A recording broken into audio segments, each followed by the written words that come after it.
Bonjour et bienvenue pour un nouvel épisode du podcast des 4 piliers où l'on parle de sommeil, de nutrition, de santé physique et de santé mentale et comment améliorer ses habitudes pour être en meilleure santé, basé sur la science et l'expérience. Je suis Baptiste Asson et je suis un étudiant pour la vie qui partage les choses que j'apprends concernant la santé pour en faire bénéficier le plus grand nombre, gratuitement et rapidement. Aujourd'hui, nous allons aborder le sujet de la musculation et de comment maximiser ses gains à la salle grâce à la nutrition. Pour cela, nous allons nous appuyer sur ce que recommande le docteur Nash Yosic, qui a une mentalité très intéressante. C'est un docteur en philosophie et ancien bodybuilder ayant gagné plus d'une dizaine de titres en un peu moins de 50 compétitions et qui a le but d'optimiser le développement de sa personne, autant mentalement que physiquement. Il a de plus entraîné plusieurs milliers de clients afin qu'ils atteignent la meilleure forme de leur vie. Mais cela implique nécessairement de sortir de sa zone de confort. L'optimisation demande des compromis, des sacrifices. Et une des choses qu'il conseille à ses clients est de manger peu de glucides, alors même que l'on entend qu'il faut manger toujours plus de glucides pour prendre du muscle, et plus particulièrement qu'il faut manger des centaines de grammes par jour de glucides. Et beaucoup de personnes pensent qu'il n'est pas possible de prendre du muscle en suivant un régime cétogène. Et c'est un non-sens total, car si on s'intéresse à la physiologie humaine, on se rend compte que les glucides n'apportent aucune valeur nutritionnelle, ça n'est que de l'énergie. La seule raison pour laquelle on utilise des glucides est pour stocker de l'énergie et pour rien d'autre. Et ce qui est le plus important pour développer la masse musculaire ne sont pas les glucides, mais les protéines. L'étymologie du mot protéine vient du grec protos, signifiant premier, soulignant son rôle essentiel dans la vie et le fait que c'est le macronutriment le plus important. Les protéines sont essentielles pour tout: les muscles, les os, les tissus en tout genre, les organes, la peau, les cheveux, les poils, les ongles, littéralement pour tout. Ce macronutriment est tellement essentiel qu'il doit être numéro un. D'un point de vue anthropologique maintenant, les Homo sapiens sont sur Terre depuis environ 300 000 ans, et pour la grande majorité de cette période, ils n'avaient pas accès aux glucides, en tout cas pas en d'aussi grande quantité qu'aujourd'hui.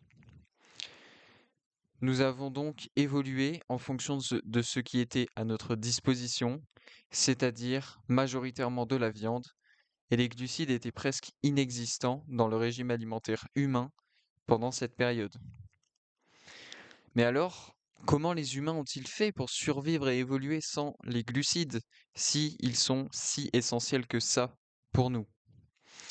Car s'ils n'avaient pas de glycogène, comment pouvaient-ils se défendre, chasser, etc.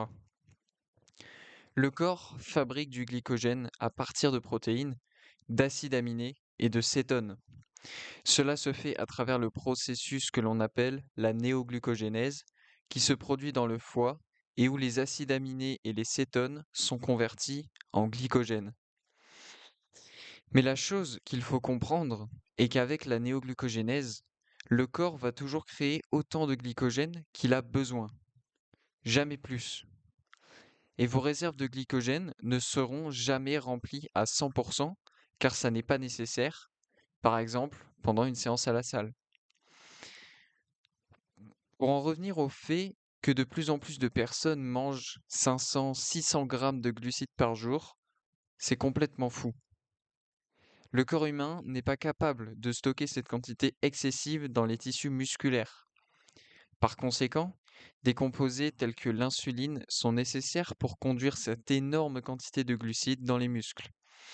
Et personne ne sait quelle quantité de ces glucides va finir dans les muscles et quelle quantité va finir dans les cellules adipeuses.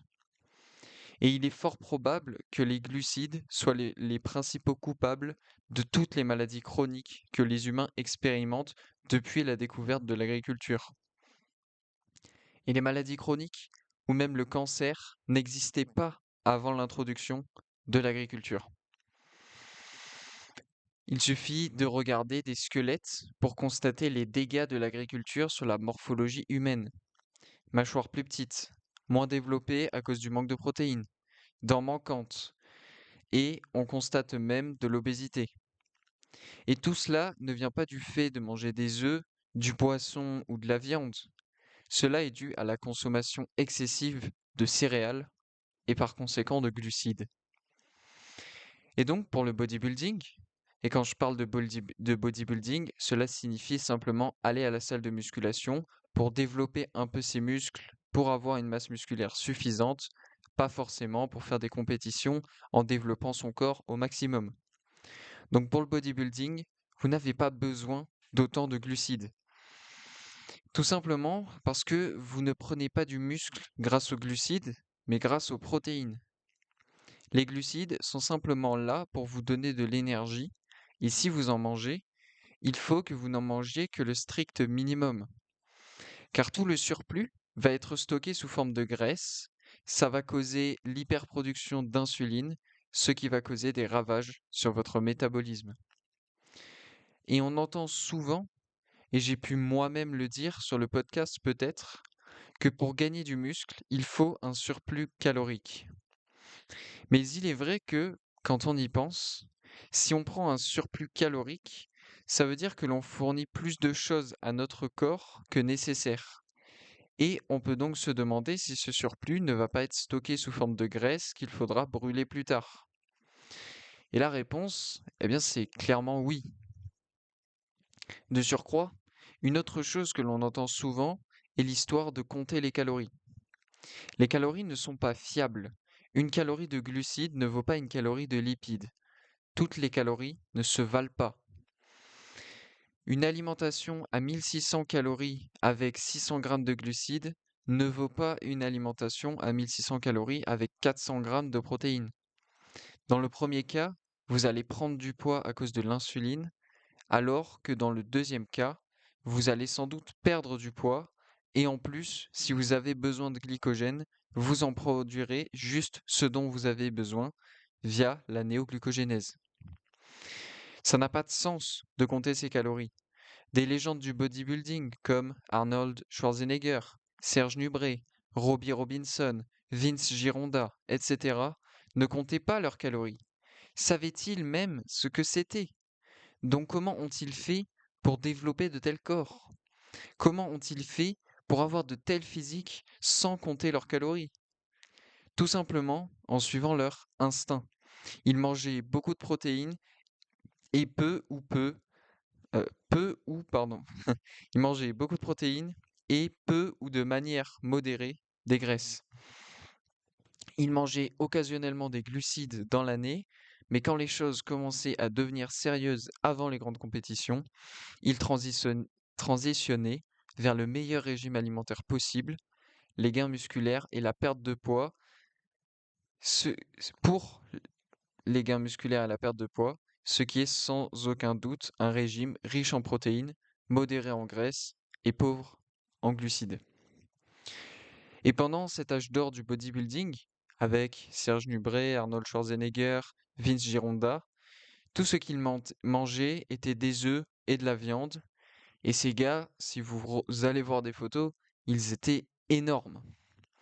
Serge Nubret, par exemple, qui était français, il mangeait 6 livres de viande par jour, c'est-à-dire un peu moins de 3 kilos, ce qui paraît impossible si on écoute par exemple Mike Mentzer et sa méthode d'entraînement ultra violente avec 60-70% de glucides dans son régime alimentaire, ce qui a même peut-être à être fort, mais surtout à être plein d'eau et de gras et limite obèse, tandis qu'avec un régime riche en protéines, modéré en lipides et pauvre en glucides, vous êtes fort, musclé comme jamais en mangeant de la viande, des œufs, du poisson, pas de légumes ou de fruits, etc. Et pour Nash Yosic, tout cela s'applique de la même manière pour les femmes. Et il pense même que les glucides et les femmes ne font pas bon ménage. Les femmes changent de manière spectaculaire simplement en enlevant les glucides et en mangeant un régime alimentaire riche en protéines, modéré en graisse et pauvre en glucides. Et pas en quelques mois, mais en quelques semaines. Et le précurseur de cette manière de manger pour le bodybuilding est certainement Vince Gironda, qui n'était pas dans la science, mais qui a fait des tests qui se sont avérés plutôt concluants.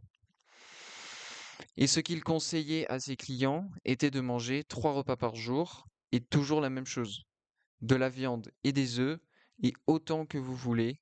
Et croyez-moi, vous ne mangerez jamais énormément. C'est très difficile de beaucoup manger lorsque vous suivez un régime carnivore.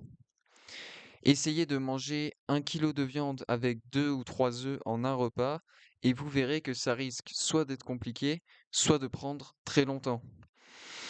Et si vous n'êtes pas en mesure de finir ça, eh bien, ça vous servira pour votre prochain repas. Il faut laisser votre corps vous dire ce dont il a besoin et quelle quantité il a besoin.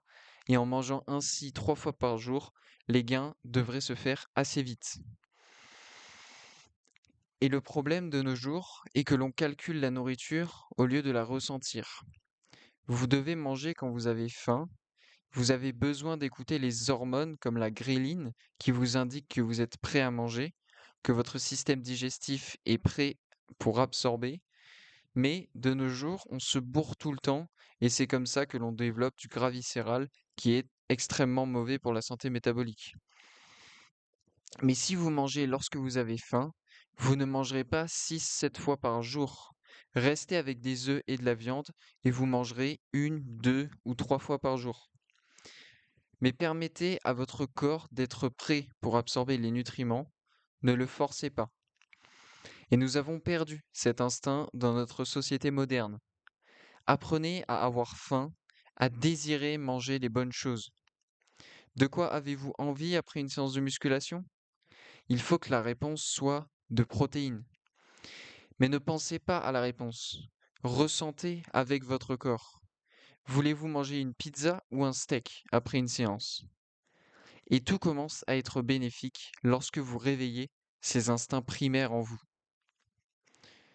Votre corps sait combien de nutriments il a besoin et il est capable de vous envoyer des signaux qu'il faut simplement réapprendre à écouter.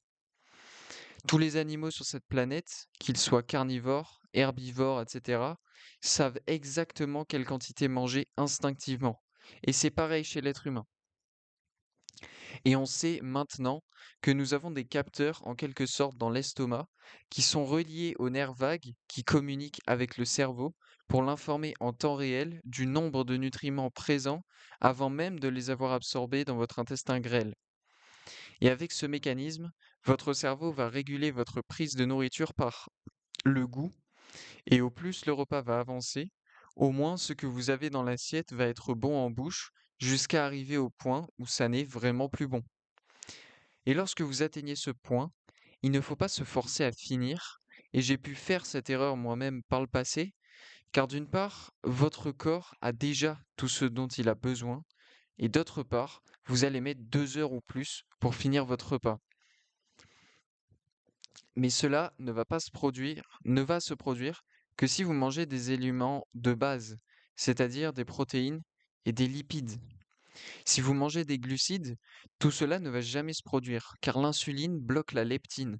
Leptine qui est responsable de la sensation de satiété. Comment le sait-on? Bon, là, il n'y a pas trop de difficultés, il n'y a pas besoin d'études scientifiques, tout le monde l'a déjà expérimenté dans sa vie. On a tous déjà mangé un pot de glace presque entier en regardant un film, ou une baguette de pain entière, ou des pop-corn, des paquets entiers de biscuits. On n'est pas capable de s'arrêter. Et pourquoi ne nous arrêtons pas? Parce que nous n'avons pas développé ces régulateurs, ces capteurs qui nous disent c'est bon, ça suffit. Et si nous sommes capables de manger des quantités astronomiques de malbouffe, c'est probablement parce que notre corps attend qu'on lui apporte des protéines. Et tant qu'il n'a pas eu ces protéines, il nous permet de continuer à nous empiffrer. Et c'est pour ça que toute la malbouffe sont des nourritures très peu nutritives. C'est pour ça que l'on en consomme toujours plus. Et c'est pourquoi vous ne pouvez pas vous arrêter de manger ces choses-là. Votre corps attend plus de protéines. il veut des nutriments. Si en revanche, vous avez 10 œufs durs en face de vous, combien pouvez-vous en manger? Probablement 5-6 avant de devoir vous arrêter.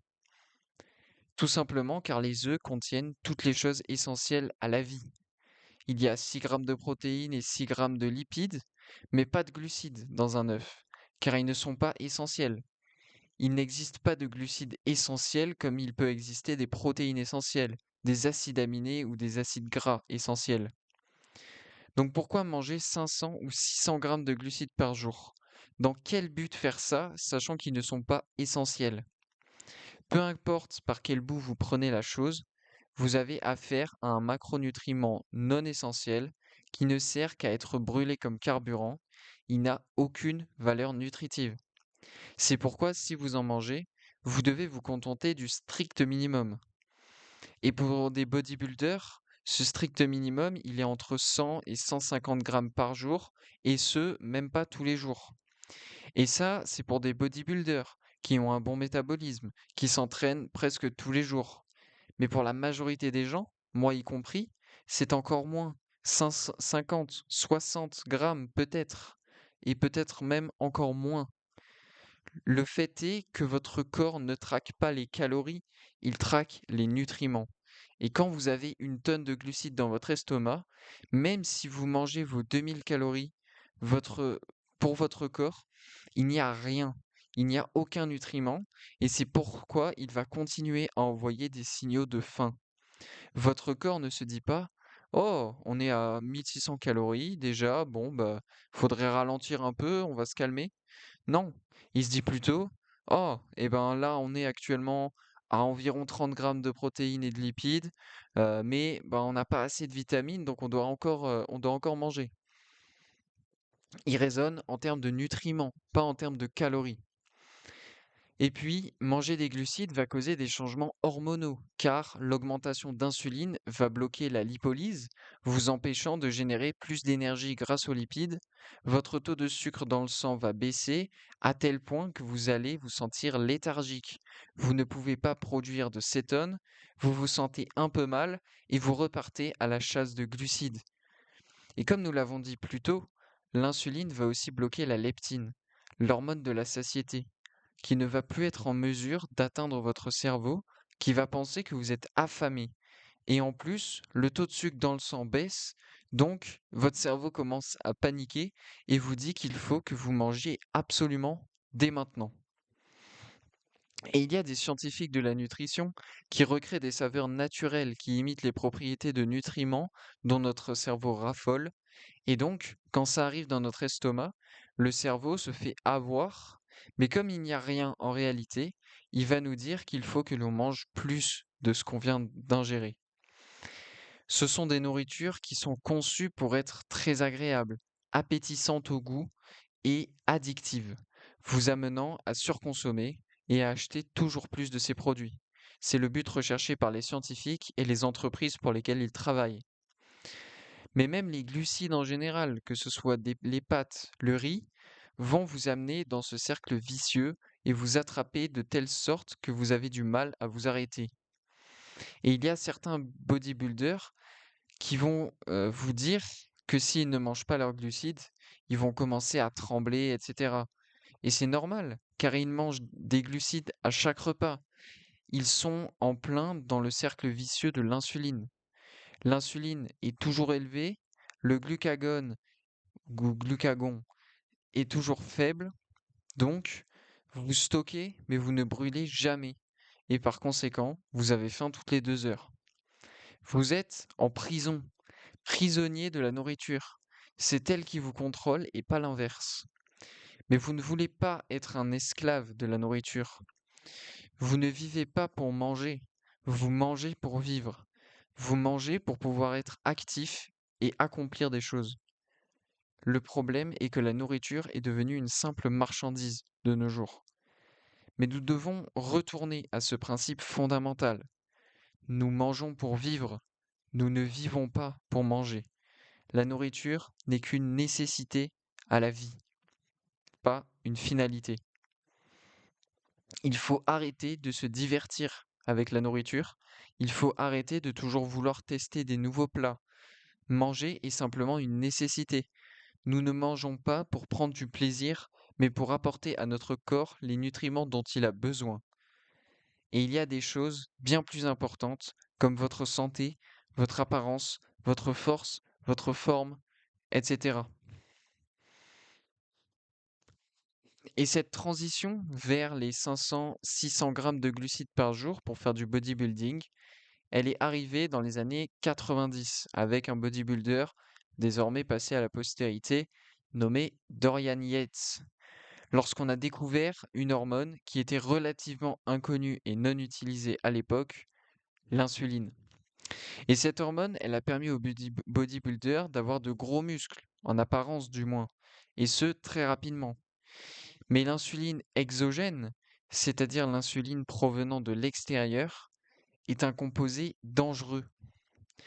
Et à cause de cette insuline, il a fallu augmenter la prise de glucides, car le fait d'avoir beaucoup d'insuline implique qu'il faut constamment manger des glucides, car le taux de sucre dans le sang est très bas, et notre corps nous pousse à manger pour qu'on ne meure pas, et par conséquent, c'est pour ça qu'il fallait manger 400, 500 ou 600 grammes de glucides.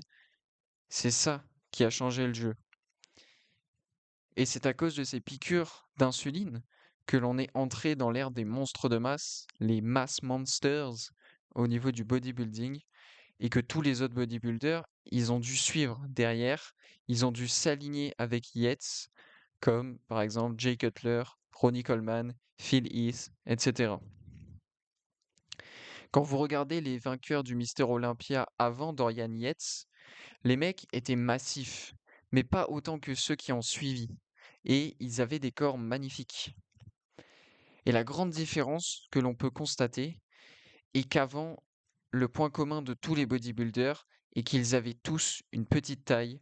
Ils avaient vraiment cette forme en V impressionnante et on avait limite l'impression qu'ils n'avaient rien derrière les abdos, que leurs intestins étaient partis.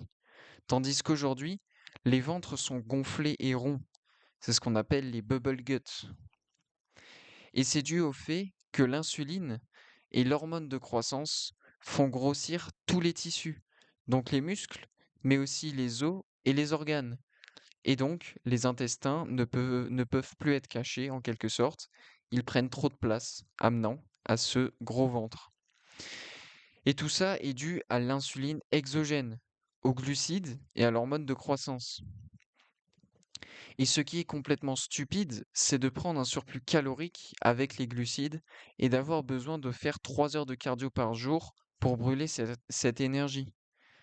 Arnold Schwarzenegger, Serge Nubret, Sergio Oliva ne faisaient pas de cardio. Ce sont des bodybuilders, pas des coureurs.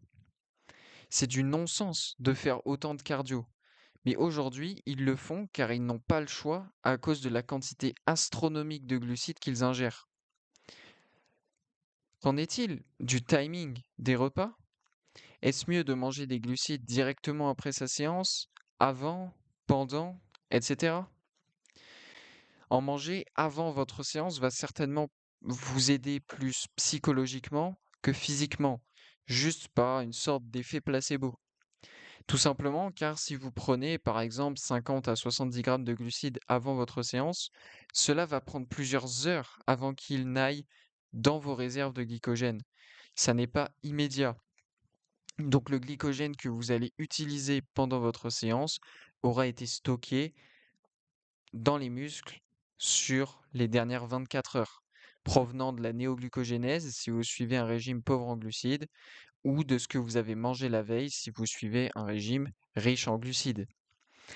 Car les glucides que vous ingérez juste avant votre séance doivent passer dans votre estomac, puis dans vos intestins, avant d'être absorbés, puis envoyés dans les réserves, et ce processus prend plusieurs heures. Il n'est pas immédiat. C'est pourquoi très nombreuses sont les personnes qui ont des super séances avec un estomac vide dès leur réveil. Croyez-moi, si vous n'avez pas la possibilité de faire votre séance l'après-midi ou le soir, la faire le matin dès le réveil, c'est vraiment royal. Et si vous avez des doutes, mon conseil est de tester au moins une fois de faire comme ça, et je pense que vous serez agréablement surpris. Et pour ce qui est du timing des repas, c'est vraiment arbitraire, car on peut tout entendre sur la fameuse fenêtre d'opportunité après une séance, la fameuse fenêtre anabolique. On pensait que c'était 1 heure après sa séance, puis c'est passé à 2 heures, et maintenant il semble que même 5 ou 6 heures après, ça marche encore. En tant qu'être humain, nous avons trop tendance à vouloir être trop précis, à vouloir savoir combien de grammes, de séries, de répétitions, de temps de pause à la seconde près nous avons besoin, etc. Mais nous ne sommes pas des machines, nous ne sommes pas un logiciel, nous sommes tous différents, donc oui, nous pouvons écouter des conseils, les mettre en application, puis, si nous consta- nous constatons si cela fonctionne pour nous ou non. Si oui, tant mieux, sinon, tant pis, et nous trouverons bien autre chose qui fonctionne pour nous. Nous sommes les maîtres de nos vies. C'est à nous de faire des choix pour notre bien-être à la fin de la journée. Et sur ce podcast, je ne donne jamais de protocole en disant que c'est la seule manière de faire et que ça marche pour tout le monde. Ça n'est pas parce que quelque chose fonctionne pour beaucoup de personnes que ça fonctionne forcément pour tout le monde. C'est comme les goûts et les couleurs. Ça n'est pas parce que beaucoup de personnes aiment un sport, un film, un pays, etc., que ce sport, ce film ou ce pays plaira à tout le monde. Il ne faut pas être trop dogmatique. Ce qui fonctionne pour vous ne fonctionnera peut-être pas pour votre voisin. Ensuite, la grande sécrétion d'hormones de croissance se fait directement après, la plus grande sécrétion d'hormones de croissance se fait directement après une séance. Et si vous mangez des glucides directement après votre séance, que pensez-vous qui va se passer? Vous allez empêcher la libération de cette hormone à cause de l'insuline et vous perdrez donc une immense opportunité de prendre du muscle et de brûler des graisses grâce à l'hormone de croissance dans les 30-40 minutes après une séance, temps nécessaire pour atteindre le pic de libération. Et vous voyez des personnes qui, dès qu'elles ont fini leur séance, se gavent de céréales ou de sucre, gâchant leur gain potentiel, car l'insuline est plus puissante que l'hormone de croissance, donc elle va gagner son duel et l'empêcher d'agir. Et c'est aussi pour cela que l'hormone de croissance est produite environ 2 heures après qu'on se soit endormi, car l'insuline est faible à ce moment-là dans notre système, et c'est à cet instant que l'hormone de croissance trouve le chemin des récepteurs et peut agir efficacement. C'est pour ça que c'est complètement stupide de manger des tonnes de glucides pour essayer de prendre du muscle, car à cause de l'insuline, tellement de gains potentiels sont perdus. Et certains bodybuilders professionnels vont jusqu'à faire des injections d'hormones de croissance et d'insuline et mangent des tonnes de glucides derrière. C'est une perte d'argent, alors qu'il suffit simplement de manger correctement pour produire naturellement cette hormone de croissance. Et la grande différence entre l'âge d'or du bodybuilding et aujourd'hui est qu'avant, les bodybuilders mettaient 5 à 10 ans avant d'avoir un physique leur permettant de gagner des concours. Tandis que de nos jours, il y a des personnes qui commencent à gagner après seulement 3 ans d'entraînement. Ces personnes-là n'ont pas la progression naturelle dans leur développement physique et même mental. Et imaginez un instant comment tout le reste du système réagit à cette prise de masse totalement malsaine. Et c'est pourquoi il y a malheureusement un grand nombre de bodybuilders qui sont morts à cause de ce développement soudain de masse corporelle. Le cœur ne va jamais apprécier une grande masse corporelle, peu importe que ce soit du muscle, du gras ou autre chose. Quand c'est trop, c'est trop. Un exemple connu, malheureusement, est celui de Nasser El Sonbati, qui montait parfois jusqu'à 140 kilos ou plus en hors saison, et qui est mort à 47 ans d'une attaque cardiaque, pas parce qu'il prenait des stéroïdes, mais plutôt parce qu'il était trop lourd. C'était trop pour son cœur. Pour prendre de la masse, vous avez besoin d'être patient.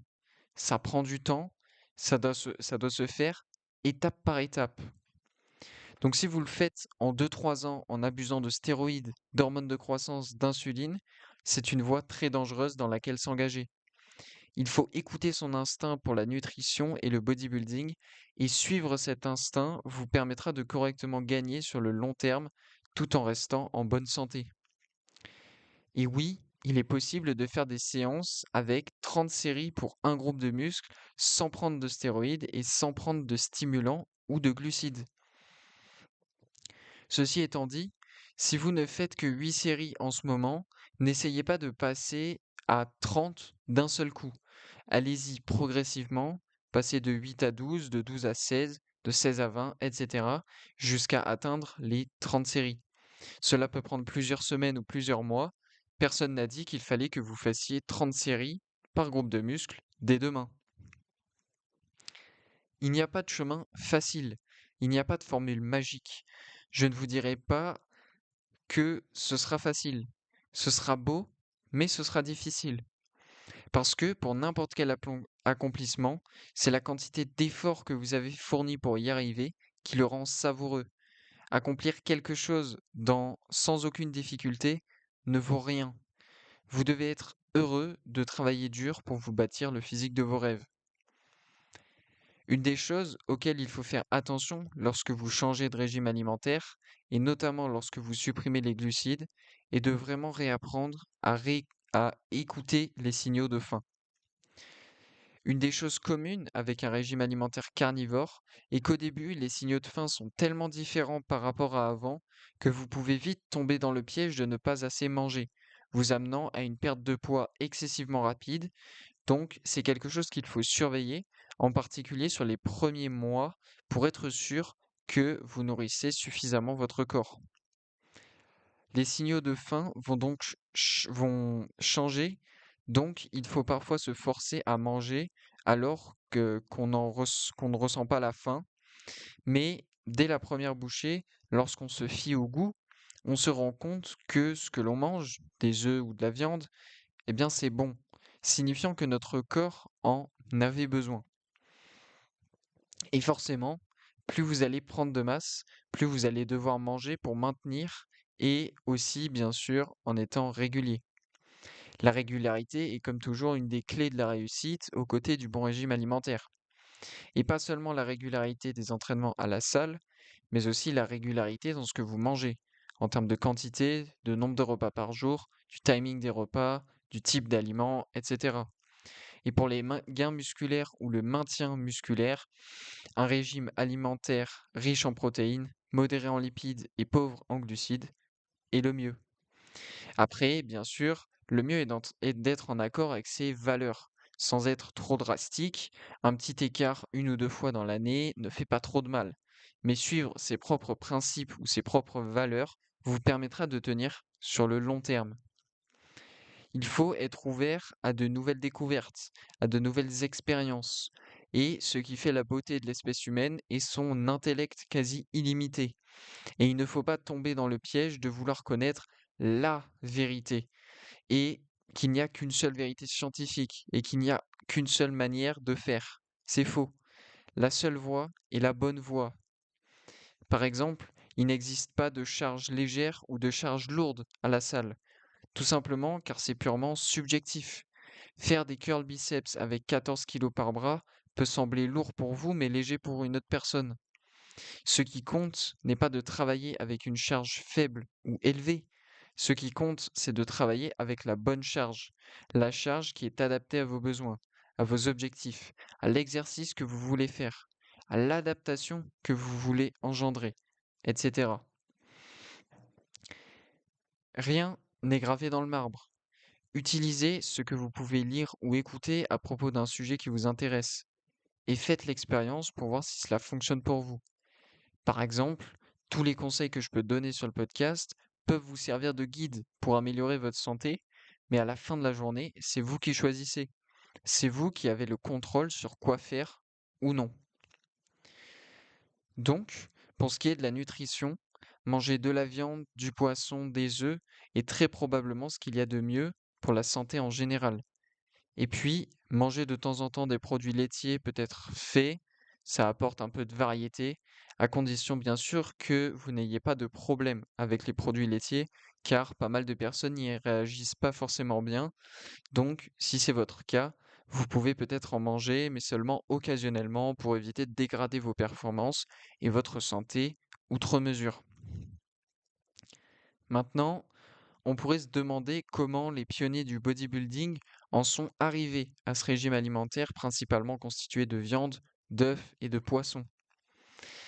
Car bien sûr, il n'y avait pas d'études scientifiques à ce sujet à l'époque, mais si on s'intéresse à l'histoire, on se rend compte qu'en général, depuis l'introduction de l'agriculture, les classes sociales dominantes étaient toujours celles qui mangeaient ce genre de choses en priorité, tandis que les classes sociales les plus défavorisées étaient toujours celles qui mangeaient presque exclusivement des céréales, et c'est chez ces personnes-là que les plus gros problèmes de santé, comme les maladies, la malnutrition, arrivaient le plus.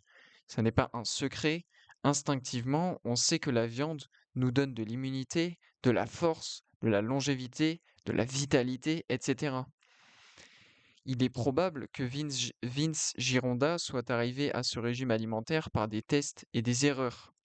Il a entraîné beaucoup de personnes et les a remis en forme avec 3 repas par jour.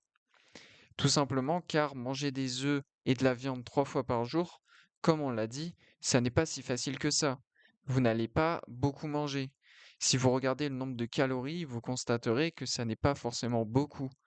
Mais bon, vous savez que c'est inutile de toute façon de compter ces calories.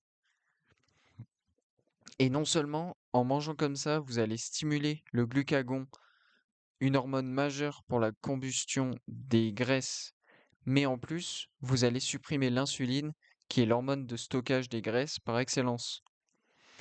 Et puis, vous mangerez moins de nourriture en général. Bien sûr, si vous vous orientez vers le bodybuilding, vous allez manger plus, mais vous aurez de bons résultats. Et des mecs comme Arnold Schwarzenegger, qui avait perdu des concours contre des Sergio Oliva ou Frank Zane, car il n'était pas dans sa meilleure forme, est allé voir Vince Gironda, qui l'a introduit à ce régime alimentaire, lui permettant de tout casser derrière, et ce qui lui a permis de développer ses propres instincts. Arnold Schwarzenegger était quelqu'un de très instinctif dans sa manière de s'entraîner et de manger. Et le truc, c'est que beaucoup de personnes ont essayé de le copier. Mais ce qu'elles n'ont pas compris, c'est que Arnold faisait quelque chose qui fonctionnait pour lui et qui n'avait pas de raison particulière de fonctionner pour les autres. La manière de s'entraîner, notamment d'Arnold, est presque devenue un standard à l'époque. Faire beaucoup de séries, beaucoup de répétitions. Mais il est faux de penser que c'est la chose à faire pour réussir. Et puis, bien sûr, Arnold, il mangeait un régime alimentaire riche en protéines et modéré en lipides. Ils sont arrivés à ce régime par des tests et des erreurs, ce qui constitue une approche plutôt scientifique pour le coup. Et faire des tests du style manger 300 grammes de protéines et 300 grammes de glucides pour voir ce qu'il se passe, oh, je ne perds pas de gras, et passer à 400 grammes de protéines et 100 grammes de glucides, et là tout à coup, je commence à prendre forme, c'est une démarche scientifique. Et c'est même plus que scientifique, c'est une expérience de vie. Ça n'est pas fait dans un laboratoire. C'est fait chez vous, dans la vraie vie, mais ça ne change rien. Faites des tests, faites des expériences, ne suivez jamais aveuglément des conseils. Prenez-les, mettez-les en application et faites des ajustements si nécessaire. C'est différent par rapport à recevoir des médicaments et de devoir respecter les prescriptions. Donc, c'est l'instinct et les expériences qui les ont amenés à ce régime riche en protéines et modéré en lipides. Et certains d'entre vous ont peut-être vu le documentaire The Game Changers, dans lequel Arnold, qui a pourtant construit son physique grâce à la viande et aux œufs, tient des propos un peu lunaires en disant qu'il est vegan et qu'il aurait eu de meilleurs résultats s'il avait suivi ce régime pendant sa carrière.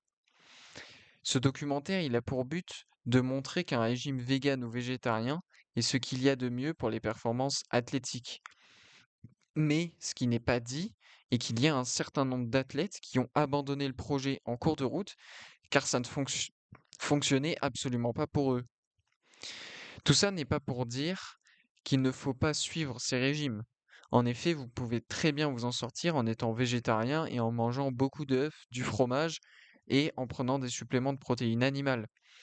C'est plus compliqué, en revanche, de construire un bon physique en étant vegan, mais en étant végétarien, en tout cas en ne mangeant pas de viande ou de poisson, mais en mangeant des œufs et en prenant des protéines animales, via donc les œufs, le fromage et peut-être via des poudres, ben ça peut très bien fonctionner et même voilà donc avec du fromage.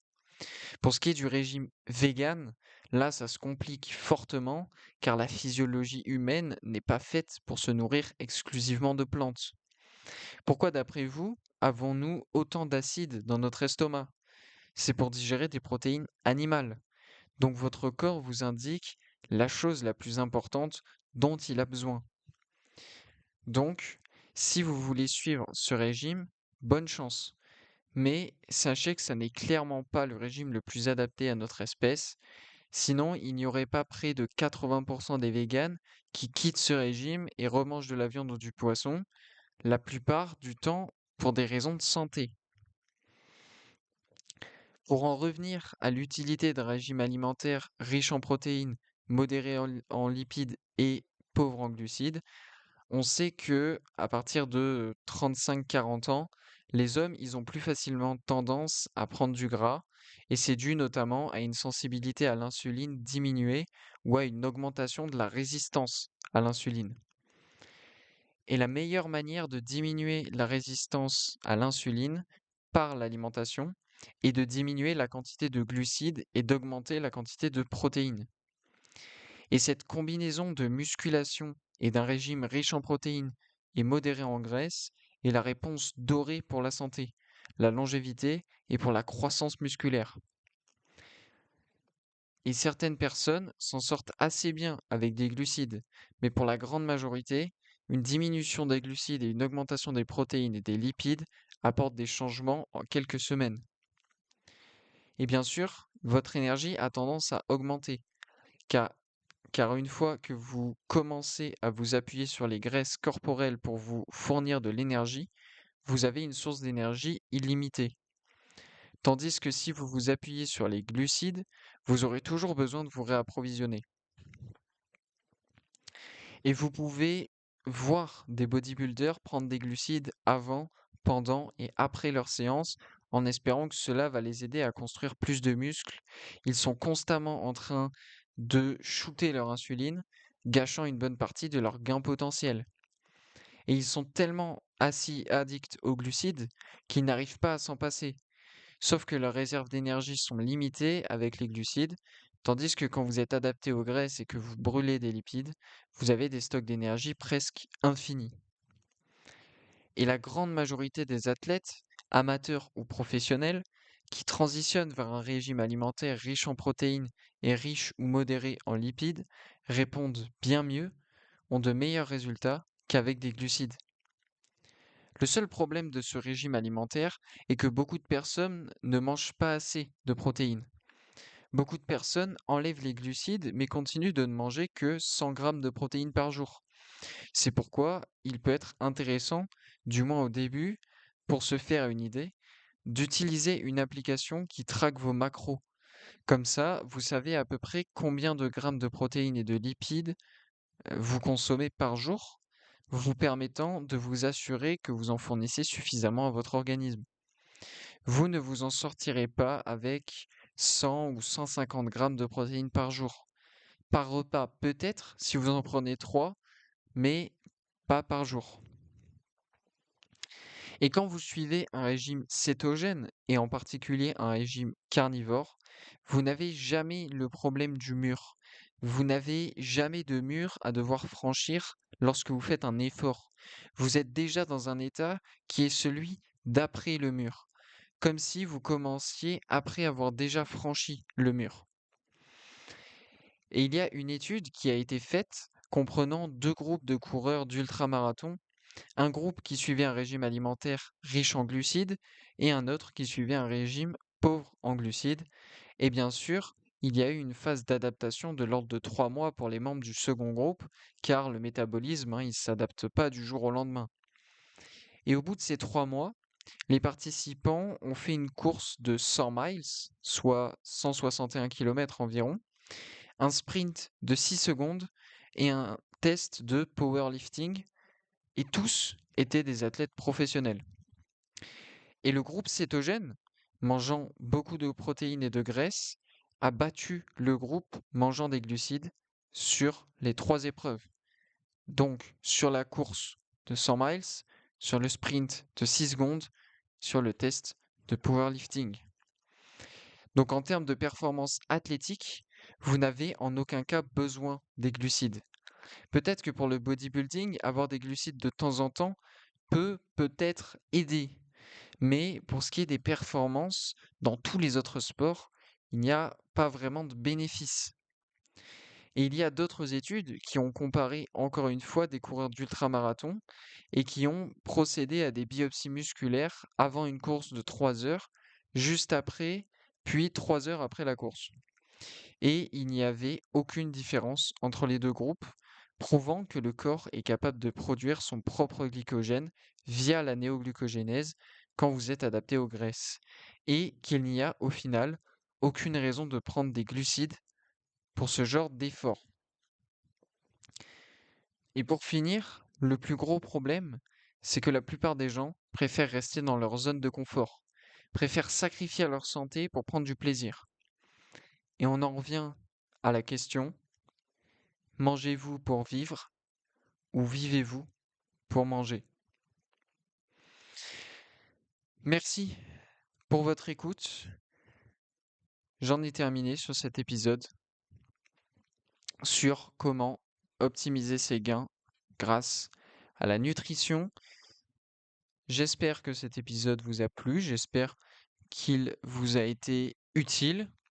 Et puis, comme toujours, on se retrouve mardi prochain, 18 h, pour un nouvel épisode du podcast des 4 piliers. N'oubliez pas que le podcast est désormais disponible sur toutes les plateformes. Merci à tous ceux qui soutiennent ce podcast. Et puis, sur ce, comme toujours, je vous souhaite une excellente journée.